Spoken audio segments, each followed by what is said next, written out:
मार्च 2026 तक गोल्ड का target 1,60,000 astrologically मुझे दिखाई दे रहा है, क्योंकि सूर्य का वर्ष है ये। नमस्ते, प्रणाम, जय श्री कृष्ण, राधे राधे। मैं हूं आपके साथ शालिनी कपूर तिवारी, लेकर हाजिर हूं चिंतामणि एसकेटी पॉडकास्ट का एक और एपिसोड। हमेशा ही हम एस्ट्रोलॉजी की बात करते हैं, धर्म की बात करते हैं, और अक्सर ही हमारे मन में ये ख्याल भी आता है कि ज्योतिष पर कितना विश्वास किया जाए। ज्योतिष अगर भविष्यवाणी कर सकता है तो वो कितने फीसद सही होती है। अगर हम पर्सनल एस्ट्रोलॉजी की बात करें, हम बात करें देश और दुनिया के स्तर पर एस्ट्रोलॉजी की, फाइनेंस एस्ट्रोलॉजी की, तो वो कितनी सही होती है। बहुत बड़ी बड़ी बातें इसे लेकर की तो जाती हैं, हर रोज़ ही एक नया वीडियो भी आपके सामने सोशल मीडिया पर आ जाता होगा, लेकिन कहाँ किस ओर जाना है, किस ओर नहीं जाना है, इसे लेकर हमेशा ही हमारे मन में ऊहापोह रहता है। इस वक्त देश में ऐसी स्थिति है जब पहलगाम में अटैक के बाद हर तरफ से एक मांग उठ रही है कि क्यों ना पाकिस्तान को सबक सिखाया जाए और वो युद्ध के तौर पर हो। तो ऐसे में मैंने ये सोचा, मेरी पूरी टीम ने ये सोचा कि क्या ज्योतिष के ज़रिए युद्ध की भविष्यवाणी हो सकती है, दो देशों का भविष्य प्रिडिक्ट हो सकता है। क्या पाकिस्तान की कुंडली देखकर ये बताया जा सकता है कि वो गर्त में जाएगा या आगे की ओर बढ़ेगा। ये सब जानने के लिए हमें एक ऐसे एस्ट्रोलॉजर की ज़रूरत थी जो आकलन भर से आपको भविष्य ना बताए, बल्कि जिनकी भविष्यवाणी हमेशा सटीक होती हो। मेरा पर्सनल अनुभव रहा है, इस आधार पर मैं कह रही हूँ कि मेरे साथ आज इस पॉडकास्ट में जो एस्ट्रोलॉजर मौजूद हैं, उनकी कही हुई ज़्यादातर बातें सही होती हैं, और पिछले पॉडकास्ट में उन्होंने खुद मुझे जो बताया था उसमें बहुत सी चीज़ें सही हुई थी। वो क्या क्या था ये भी आपको बताऊंगी, लेकिन फ़िलहाल परिचय आपको करवा देती हूँ। मशहूर एस्ट्रोलॉजर, जाने माने एस्ट्रोलॉजर, सेलिब्रिटीज़ के एस्ट्रोलॉजर, फाइनेंस के बारे में जो आपको बता देते हैं, या मेडिकल एस्ट्रोलॉजी की अगर मैं बात करूं तो उसमें महारत जिन्हें हासिल है, वो प्रशांत कपूर जी।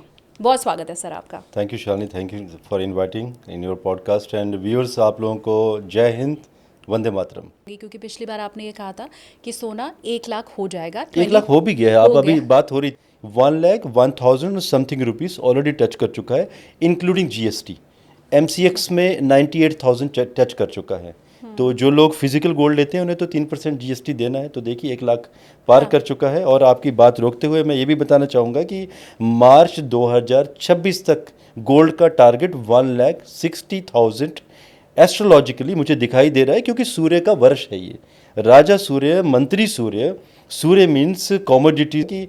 मार्च 2026 तक गोल्ड का टारगेट 1,60,000 एस्ट्रोलॉजिकली मुझे दिखाई दे रहा है, क्योंकि सूर्य का वर्ष है ये। इसमें आपकी धातुएं, मेटल्स में येलो मतलब पीली धातु सोना होती है। आपके मसाले, आपकी लाल रंग की सारी वस्तुएं, मसूर की दाल, कमोडिटीज़ में बहुत सारी आइटम्स और भी आ जाती है सूर्य से संबंधित, गुड़। अब जितनी भी ये आइटम्स हैं, ये सब की सब 30 to 40% हाई होंगी। सोना 1,60,000 आज कह दिया है।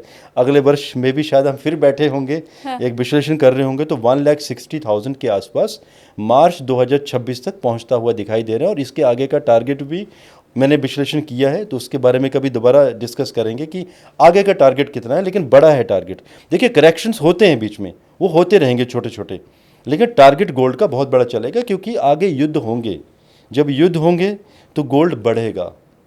और इसके साथ कुछ और भी पूछना चाहते थे शायद आप, मैंने बीच में बात रोक दी थी आपके सामने। मैं एग्जैक्टली वही पूछना चाहती थी जिसका जवाब आपने दे ही दिया है। हाँ। मैं ये जानना चाहती थी कि 1 लाख होगा, ये तो आपने कहा, और फिर ये तो अभी मई का ही महीना चल रहा है। आगे मैं यही कहना चाह रही थी कि अभी तो हमारे पास दिसंबर तक बड़ा समय बचा है, तो गोल्ड आप किस ओर जाते देख रहे हैं, तो उसका जवाब तो मुझे मिल गया। अगला सवाल मैं ये पूछने वाली थी कि आपने एग्जैक्टली जो डेट लास्ट टाइम बताई थी मार्च की, कि मार्केट यहाँ पर क्रैश होगा। अब उसको क्रैश के तौर पर व्यूअर्स लें या करेक्शन के तौर पर लें, वो उनकी मर्जी है। उनके शेयर कितने टूटे, उनका पोर्टफोलियो कैसा रहा, उस हिसाब से वो डिसाइड करेंगे। लेकिन शेयर मार्केट और ख़ासकर ये वॉर की सिचुएशन में आप आगे किधर जाता हुआ देख रहे हैं? गोल्ड में मैं एक बात और ऐड करना चाहूँगा, मे भी उन लोगों के लिए, क्योंकि जो लोग आज भी रुके हुए हैं कि शादियाँ होनी हैं तो गोल्ड कहाँ पे लें। देखिए, एमसीएक्स में अगर 89,000 अगर गोल्ड आ जाता है तो वो एक सपोर्ट प्राइस दिखाई दे रहा है, तो बेटर है वहाँ पर गोल्ड ले लिया जाए।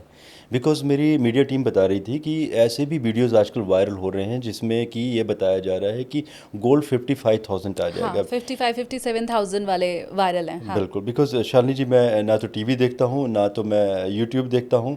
मैं सिर्फ इंग्लिश मूवीज़ देखता हूँ जब मुझे माइंड फ्रेश करना होता है, या तो न्यूज़पेपर पढ़ता हूँ मैं। तो मुझे नहीं मालूम, लेकिन टीम वाले कह रहे थे, तो लोगों को मैं कहना चाहूँगा कि ऐसा बिल्कुल भी नहीं होने वाला है। तो एस्ट्रोलॉजिकली मैं दावे से कहना चाहता हूँ 89,000 इज़ द सपोर्ट प्राइस। अगर लेना चाहते हैं ले लीजिए अभी, अगर यहाँ तक कहीं प्राइस गलती से आ जाता है। बिकॉज आज 3 मई है, आज शायद प्राइस देखा था मैंने MCX में 92 तक आ चुका है, और ये प्राइस दोबारा नहीं मिलेंगे। रही बात शेयर मार्केट की, मुझे मालूम है सितंबर में हमने भविष्यवाणी दी थी, फैब में भी कवर की थी मैंने, तो मेरा पोर्टफोलियो सेल कर दिया था उस समय।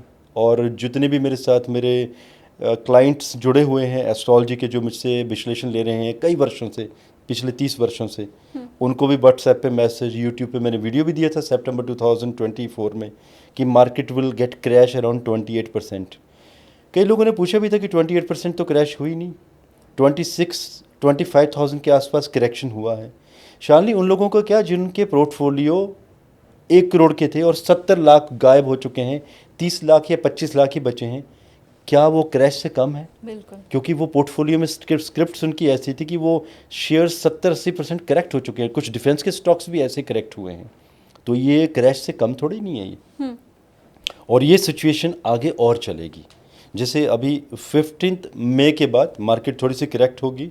आज 3 मई है, 4 को संडे है, 5 मई के बाद मार्केट थोड़ी सी नीचे जाना शुरू होगी। अभी स्टॉक मार्केट फिर से अभी अराउंड 2000 निफ्टी नीचे लोअर लेवल दिखाएगा। 16,000 की सपोर्ट मुझे दिखाई दे रही है निफ्टी की, 16,100 की। आप सपोर्ट प्राइस क्या होता है आप समझ गए हैं, और समझदार व्यूअर्स भी समझ ही गए हैं कि सपोर्ट प्राइस क्या है। तो एक मैसेज भी है हमारा इन व्यूअर्स को कि सोच समझ के निर्णय लें।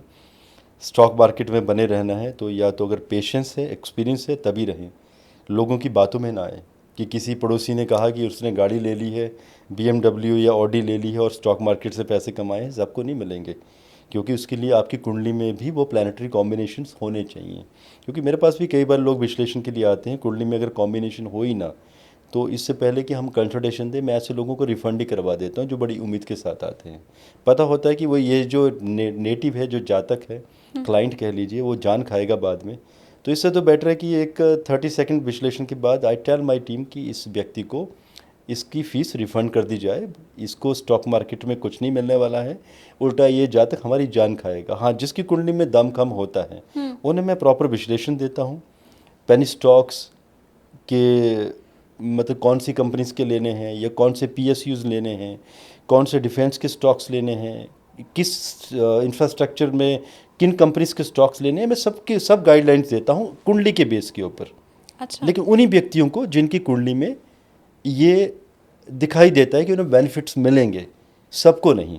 और ये बात लास्ट टाइम भी हुई थी हमारे बीच में कि कई लोगों के लिए तो किस्मत ऐसी होती है कि हिडन एसेट, कि अगर 8वां घर सक्रिय है और कहीं ना कहीं 11th के साथ, 2nd के साथ कनेक्टेड है, और 9th कहीं जुड़ जाए साथ में या उसके नक्षत्र, तो ऐसे लोग मान लीजिए 10 लाख लगाएंगे तो वो 10 करोड़ बनते हैं, देर नहीं लगती। और ऐसे मेरे पास कई केसेस हैं जिन क्लाइंट्स को इतने बड़े बड़े फ़ायदे हुए हैं, और जिनको मैंने कहा है कि उनको फ़ायदा होना है, 100% केसेस में फ़ायदा हुआ है उन लोगों को। डिपेंड की चार्ट में वो कॉम्बिनेशन होने चाहिए। वो कहते हैं ना, बिना किस्मत में कुछ नहीं मिलता, बिना किस्मत के। हाँ, thank you so much sir, आपने इतना टाइम निकाला।